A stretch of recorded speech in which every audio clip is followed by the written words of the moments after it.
Buenas noches, ¿qué tal? Estamos, como ustedes saben, en Octavo Mandamiento nuevamente, otra vez sin Ani Ventura. Por esta semana prometo que será la última en que volveremos a gozar de su presencia el lunes próximo. Ella sigue, por supuesto, gozando de su merecido descanso. Dos palabritas antes de pasar a nuestro invitado. El lunes pasado habíamos hablado del tema, se venía la batalla, la madre de todas las batallas por el presupuesto nacional, y efectivamente ya empezó a pasar en el Congreso Nacional, ¿verdad? Ya en la primera reunión, donde fueron los ministros Caputo y Duhovne, se empezó a desentrañar cuál es la verdadera pelea, por lo menos desde la política. ¿Qué pasa? Es un gobierno, está todo cambiado, es un gobierno que supuestamente es de derecha, aunque en algunos casos uno podría decir, si es que esa categoría todavía hoy existe, el gobierno es de derecha, está aumentando el gasto social mucho más que otras partidas. Oye, ¿y entonces qué hacemos? Bueno, entonces discutamos el tema de la deuda, le plantea la oposición y sobre todo la oposición más de izquierda. Y efectivamente ese es un problema. Ahora bien, los que plantean que hay que discutir la deuda no plantean, en general, que hay que reducir el déficit. Como siempre decimos, como en cualquier casa, entra plata, sale plata. La diferencia, si es que la hay, si es que hay un déficit, hay que cubrirla con algún tipo de financiamiento. Perdón, en casa tenemos la tarjeta, el crédito bancario y demás. El Estado tiene que recurrir a endeudamiento. ¿En qué medida va haciendo el ajuste para que ese déficit se transforme en superávit y deja de endeudarse? Es lo que el verdadero centro de la discusión y que el gobierno todavía no le encuentra demasiado la vuelta, pero está intentándolo, no por ser oficialista, la verdad que lo está intentando. Pero nuevamente, si hablamos de la deuda, hablemos del déficit. No hay que endeudarse, perfecto, entonces bajemos las partidas, todas las partidas un 20%. ¿Y qué hacemos? ¿Se para el Estado? ¿Se paran los subsidios? Es un problema. Es un intríngulis que el gobierno precisamente tiene que resolver. Por otro lado, el gobierno, como digo, está surfeando esta historia. Por otro lado, vamos a ver esta semana datos económicos importantes. Después de que hablamos la semana pasada del aumento del PBI del segundo trimestre, vamos a tener sobre el fin de semana otra vez los datos económicos que, para beneplácito del gobierno, y yo con total responsabilidad digo de todos nosotros, va a ser nuevamente positivo. Vamos a tener los datos de la industria de agosto y de la construcción también de agosto, y va a volver a dar datos muy positivos, demostrando que efectivamente todavía muy disperso en cuanto a sectores, pero la reactivación está llegando, lo cual en pleno mes, ya entrando en octubre, mes de elecciones, va a ser otra vez un poco un punto de la discusión. Sobre el final, y de esto vamos a hablar con nuestra invitada en nada más que en unos minutos, tenemos la toma de escuelas, ¿verdad? Toma que se mantiene, que a pesar de los intentos de dialogar del gobierno no se ha podido. Podríamos después discutir si debería haber dialogado un poquito más, si no debería haber entrado en un diálogo que se sabía que iba a perder. Lo concreto es que eso, como frutilla del postre de esta discusión, el fin de semana tuvimos nuevamente declaraciones de la expresidenta Cristina Kirchner, que en su rol ahora de candidata a senadora y en su rol de opositora, tratando de rescatar algunos votos que le permitan superar aquella diferencia de apenas 20.000 votos en las PASO, lo que hizo Cristina Kirchner fue convocó a los alumnos a un acto en Ensenada y dijo nada más ni nada menos que a ustedes, dirigiéndose a los chicos, no tienen que aprender nada de nadie, o al revés, no me acuerdo bien, a ustedes nadie puede enseñarles nada. A chicos de, como mucho, tendrían, por lo menos los que están en las tomas, 16 o 17 años.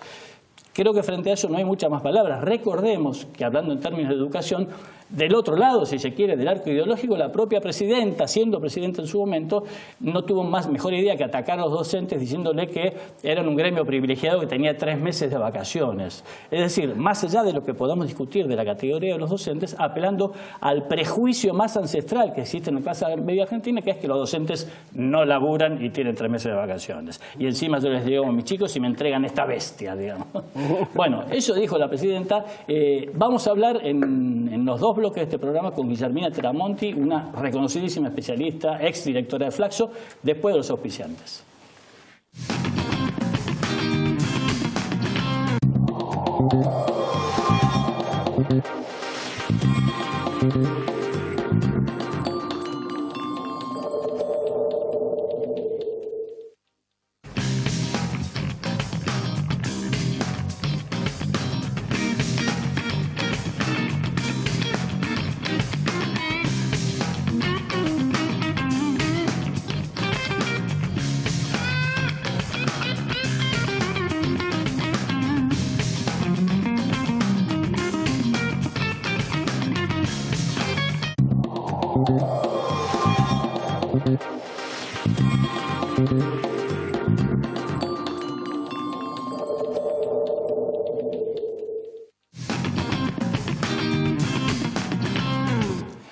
Muy bien, y estamos, como les prometí en la introducción, con Guillermina Tremonti. Ella es especialista en educación, exdirectora de Flaxo. Tengo entendido que sigue siendo investigadora o docente, por lo menos en esa tan prestigiosa facultad. Guillermina, buenas noches. Gracias por venir. Buenas noches. No, gracias a ustedes por invitarme. ¿No se les puede enseñar nada a los alumnos, a los chicos?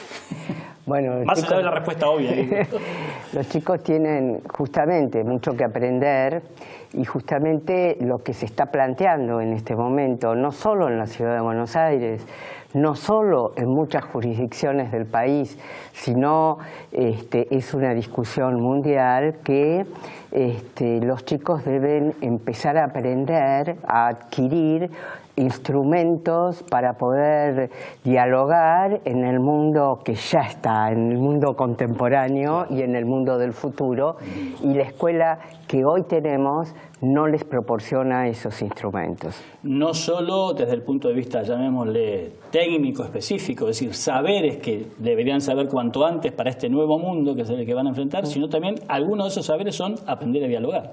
Bueno, precisamente lo que se está planteando son reformas que incluyen modos de trabajo cooperativos, colaborativos, colectivos, a diferencia de la escuela tradicional que ha pensado siempre en trabajos individuales. Esto, Guillermina, ya viene pasando. Esto es, si uno piensa en cuando nosotros, más o menos la misma generación, estuvimos en la escuela, era el método recontra tradicional, que era un profesor hablaba media hora y para la clase que viene con estos dos capítulos. Sí, efectivamente. ¿Esto ya cambió en algún sentido o no? No. Lo cual es tremendo, ¿no? Lo que puede haber pasado es que hay, por un lado, hay sí situaciones excepcionales donde la metodología ha cambiado. Sobre todo en experiencias privadas, ¿no? Sí, en experiencias privadas y algunas públicas, y algunas públicas. Y algunos docentes excepcionales que piensan en otra metodología. Y lo otro que pasa es que es ese mismo método pero degradado. Entonces te doy, bueno chicos, hoy agarren el libro en tal página y se ocupan en grupo de responder la respuesta del manual. Sí. Pero no ha habido un cambio profundo en la práctica pedagógica. Ya la Argentina tiene un intento de reforma desde los años 70. Vos podés empezar a ver en los años 70 cómo empezaron una serie de intentos de reformar que en todos los casos fracasaron o quedaron circunscriptos a un grupo de escuelas. Me acuerdo del famoso plan piloto en los 70, justamente. Bueno, en los 70... ¿Era el enlace entre primaria y secundaria, me parece? No, sí, bueno, en los 70 hubo una gran reforma, de eso todo lo que quedó fueron dos cambios importantes, que los docentes empezaron a formarse en la terciaria y no en la escuela secundaria. Yo soy una maestra normal, o sea, previa a los 70, y el otro cambio fue la creación de unas escuelas piloto, de un plan piloto que se llamó Proyecto 13, que todavía existe y que cada vez que se piensa en una reforma se vuelve al Proyecto 13 a estudiar el Proyecto 13, porque allí hay muchos elementos de los que estamos discutiendo hoy. Por ejemplo, el estudio por áreas y no por disciplinas, es decir, el agrupamiento de disciplinas en una misma área y que los chicos trabajan por áreas. Por ejemplo, el tiempo de los docentes para la institución. Los docentes no... se llama docente por cargo, es decir, el docente no solamente está para dar determinado número de horas de clase con los alumnos, sino que además tiene una serie de horas para trabajar para la institución y para preparar sus clases. Ahora, eso me imagino que uno de los puntos centrales del fracaso habrá sido la necesidad económica, ¿no? Probablemente. Sí, en algunos casos más allá de la... pero en el caso argentino normalmente es la imposibilidad de generar los acuerdos para llevarlo adelante. Vos tenés que se volvió a pensar una reforma en la última etapa del radicalismo, Claro. Y después vinieron los 90 y vino una reforma que tiró todo lo anterior e hizo una reforma.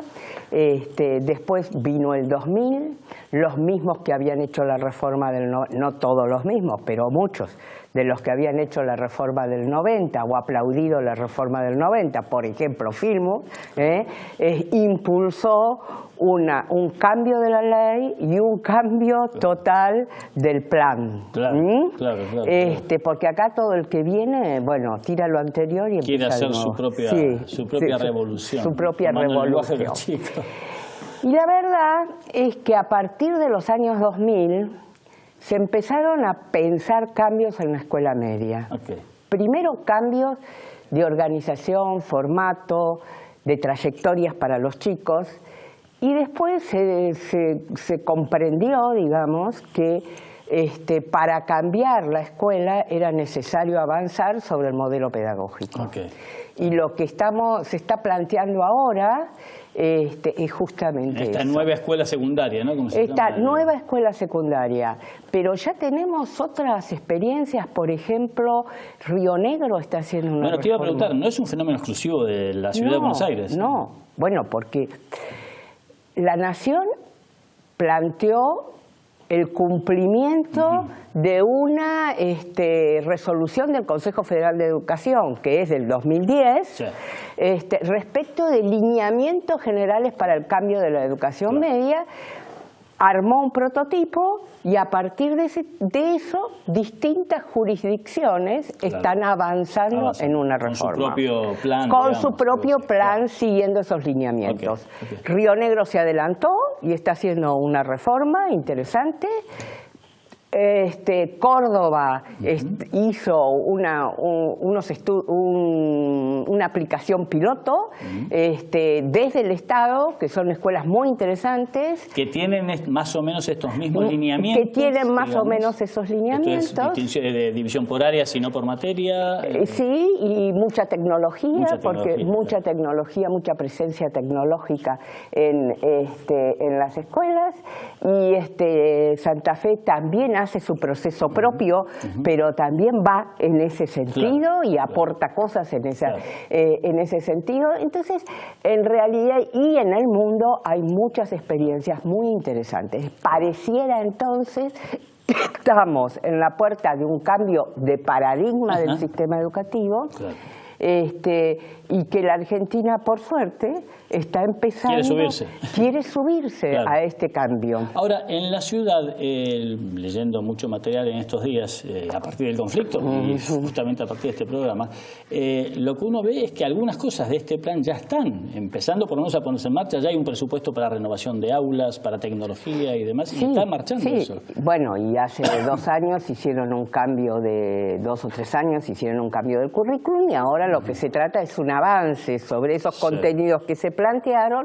Bueno, en base a esos contenidos, una reorganización del trabajo en las aulas. Ajá. Y eso incluye, sí, cambios en la infraestructura y supongo mucha presencia de tecnología en las escuelas. Habrá que proveerlas a las escuelas de esa tecnología y de un acompañamiento, porque un tema importante para señalar es que el paradigma cambia los hábitos de hace 100 años. Claro.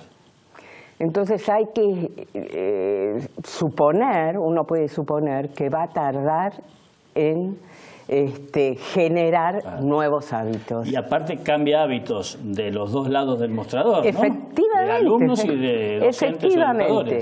Hay un oficio del docente, que es que vos señalás. Claro, vengo, cuento algo, planteo, doy una información, los pongo a trabajar a los chicos o dialogo con los chicos. Y hay un oficio del alumno, que es pongo la oreja, si tengo ganas escucho y si no pienso en cualquier otra cosa. Sí, no me dijeron qué capítulo salía. Bueno, y ambas cosas hay que cambiarlas. Claro.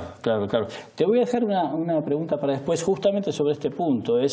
Tenemos un conflicto con los alumnos, del cual seguiremos todavía hablando un rato en el próximo bloque, pero cabe esperar que cuando baje esta polvareda aparezca el conflicto con los docentes. Ya volvemos.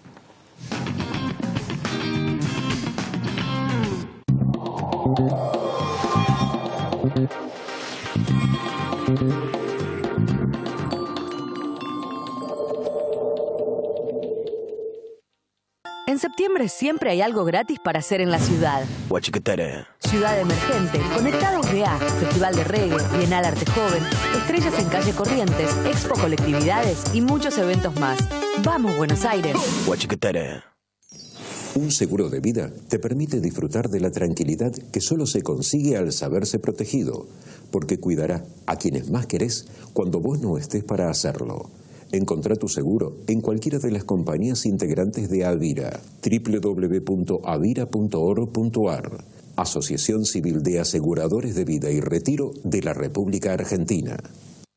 Auspicia este programa Banco Provincia.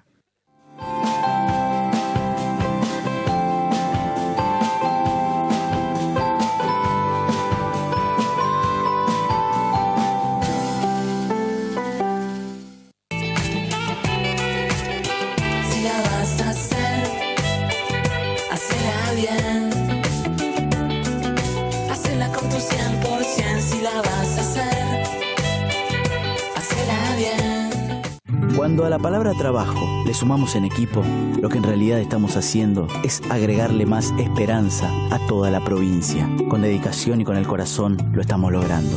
Buenos Aires Provincia. Entre todos, podemos más. ¡Qué bala, Claudia! Somos la pareja de Galicia. Imagínate si fuéramos la pareja de los perfumes. La sensualité. La ridiculité. La quoi. Oh, tenés razón, ¿no? Volvió Vamos los Jueves. Aprovecha los ahorros con tus tarjetas Galicia. ExxonMobil, líder en tecnología para la operación segura y eficiente de recursos no convencionales de gas y petróleo, está contribuyendo con el progreso del país desde sus operaciones en la provincia de Neuquén. ICBC, Industrial and Commercial Bank of China. El futuro nos inspira.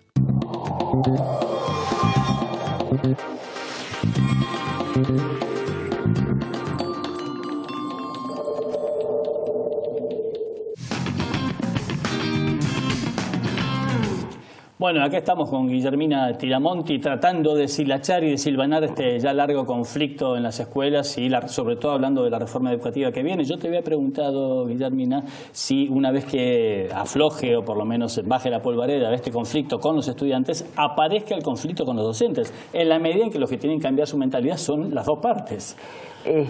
Bueno, yo creo que efectivamente va a haber problemas con los docentes. Creo que además en este conflicto con las escuelas tomadas están presentes los sindicatos. Okay. Claro, por lo menos los sindicatos. No sé los si sindicatos. Ahora, justamente eso es lo que quería señalar. No necesariamente el conflicto que plantean los sindicatos representa el interés de los docentes. En la provincia de Buenos Aires se hizo, por ejemplo, cuando estuvo el tema del conflicto con los docentes, sí, claro, le hicieron una encuesta a los docentes. A principios de año, ¿verdad? Sí, claro. Y los docentes dijeron: queremos levantar la huelga. Claro, claro.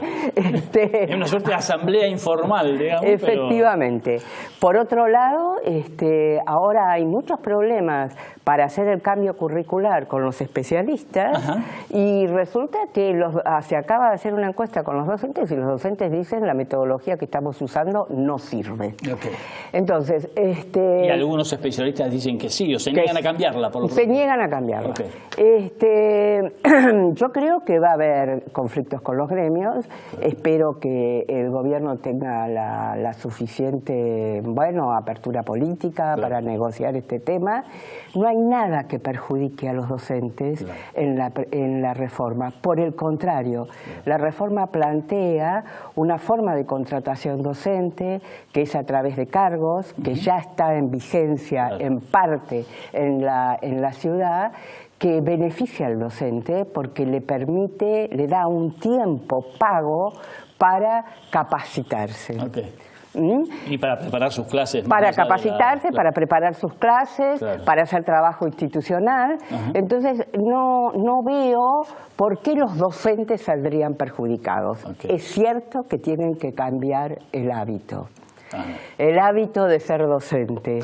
Pero estamos en un mundo que nos exige permanentemente cambiar los hábitos. Y ellos tienen que enseñarle a los chicos que van a vivir en un mundo en permanente transformación. Claro, ya las transformaciones, como decíamos antes, no son en 20 o 30 años, sino que son de hoy o como mucho, digamos. No, hay una permanente necesidad de adaptarse a un mundo que está cambiando continuamente. Por eso el cambio de paradigma. Porque a nosotros nos enseñaron en una escuela que preveía un mundo, que tenía un plan de maestro de cómo se iba a desarrollar el mundo. Ahora hay que enseñar a los chicos para que puedan navegar en un mundo de incertidumbre. Y de cambio permanente. Y de cambio permanente. Entonces esos son sujetos distintos. Las habilidades que tienen que desarrollar son distintas. ¿Sabés, Guillermina, si el gobierno está tomando ya algún tipo de contacto, sobre todo la enseñanza que está dejando este conflicto, ¿no? Más allá de que yo coincido en que no hay que consultar a los alumnos sobre la reforma, por ahí hay que noticiarlos, pero no que den su opinión. No hay que consultar a los... Yo digo, o hay que consultarlos, pero no necesariamente obedecer a los centros de estudiantes. Yo creo que sí hay que ver qué pasa con los alumnos, porque vos no podés hacer una reforma si no tenés en cuenta qué pasa allí en el aula y cuáles son los déficits y cuáles son los posibles cambios y qué podés esperar de esos alumnos y qué podés esperar de esos docentes. Ahora, históricamente, y vuelvo por lo menos a la autorreferencia, que es la que tengo más cercano, o incluso la de mis hijos, los alumnos reclamábamos y reclamaban, y creo que siguen reclamando, es justamente lo que me enseñan en la escuela no me sirve para nada, porque no tiene nada que ver cuando salgo a la calle con esta realidad. Parecería que esta reforma va un poco en ese sentido, a enseñarles o a tratar de enseñarles lo que pasa en la realidad. Sin embargo, algunos alumnos, calculo que cada vez son menos probablemente, o por lo menos los más politizados, no están de acuerdo con eso. No, lo que me parece es que los alumnos, los centros de estudiantes, no están ni de acuerdo ni en desacuerdo. Yo creo que el movimiento tiene que ver con sus alianzas políticas. Y recordemos que los alumnos de 16 años en adelante, 16 y 17 años, son los chicos que están en el último curso, en cuarto y quinto año, votan. Entonces me parece que hay una intención de movilizarlos, de sensibilizarlos para que vayan y voten. Entonces, yo creo que fue inoportuno que la reforma apareciera en este momento, porque la reforma hubiera sido de un signo o de otro, hubiera sido igual motivo de discusión pública. Por lo menos discusión pública, De resistencia, perdón, porque la discusión pública me parece buenísima. Y me parece bueno que los chicos asuman una posición sobre la reforma, pero hay que dialogar con la reforma. Cuando vos escuchás, los chicos no dialogan con la reforma, tienen una serie de eslóganes estereotipados que no dialogan con la reforma. ¿Cuánto le cabe a los padres en esto? Mira, esto se ha discutido mucho. Sin duda hay padres que están proyectando sobre los hijos su propia historia o sus propias ansiedades. Eso pasa en todos los aspectos de la vida. Los padres siempre proyectamos sobre los hijos.